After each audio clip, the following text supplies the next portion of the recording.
अब आते हैं दूसरे क्वेश्चन पे। दूसरा क्वेश्चन क्या कह रहा है, if it is Monday on 25th October 2017 then find what was the day on 25th October 2012।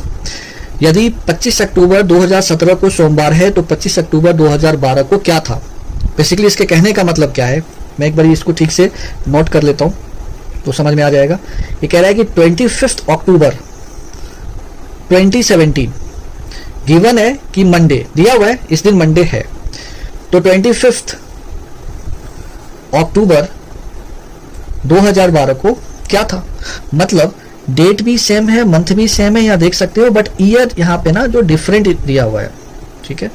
तो पहले वाले ईयर के बारे में पूछा है, 17 के बारे में दिया है, 12 में पूछा है, और यहाँ डेट और मंथ दोनों सेम है। हम कैसे निकालेंगे, तो अभी पहले क्वेश्चन में मैंने आपको ईयर वाइज मैंने अच्छे तरीके से बताया है, पूरा एक्सप्लेन करके बताया। अब मैं इसको बताऊंगा कि इसको डायरेक्ट आप अप्रोच कैसे कर सकते हो, और पहले वाले क्वेश्चन में मैंने यही बताया कि इसको जल्दी से जल्दी कैसे हम बना सकते हैं। तो सबसे पहले क्या करेंगे, इन दोनों का डिफरेंस कितना आ रहा है, 5 ईयर्स का आ रहा है।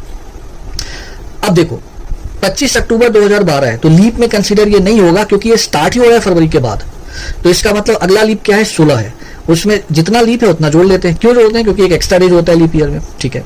तो उसके बाद एक जोड़ दिया मैंने, उसके बाद तो लीप है नहीं, तो टोटल कितना आ रहा है, 6 आ रहा है। अब ये चूंकि 17 है और 12 के बारे में पूछा है, तो जब पहले की ईयर की बात कर रहा हूं तो हम क्या करते हैं, इसको घटा लेते हैं, और 7 से ऑलरेडी कम है 6, तो 7 से भाग करने की कोई जरूरत नहीं है।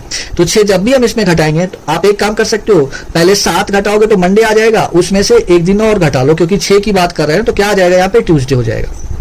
आप चाहे तो फिंगर पे भी इसको काउंट कर सकते हो, मंडे से पहले जाएंगे तो संडे आएगा, सैटरडे आएगा, फिर फ्राइडे आएगा, ठीक है। आप इस तरीके से भी निकाल सकते हो, एक एक करके घटा करके, ठीक है। तो आप देखना तो ट्यूसडे ही आपको मिलेगा, ठीक है। तो मैं उम्मीद करता हूं आपको ये समझ में आ गया होगा ये क्वेश्चन।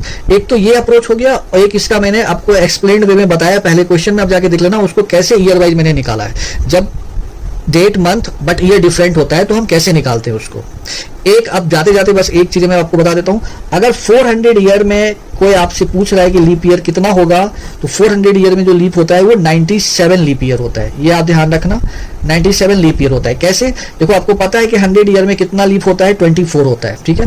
तो 100 फिर उसके बाद 200 300, तो 24 इंटू 4 कितना हो जाएगा, 96, और 400 वाला ईयर ऑलरेडी लीप होता है तो एक ईयर यहाँ जुड़ जाएगा, तो टोटल 97 लीप ईयर होता है इन 400 ईयर। ये मैंने लास्ट में बताया आपको, ये ध्यान रखना आप। तो मैं उम्मीद करता हूं आपको आज का वीडियो समझ में आ जाएगा अगर आप इसको ध्यान से देखोगे।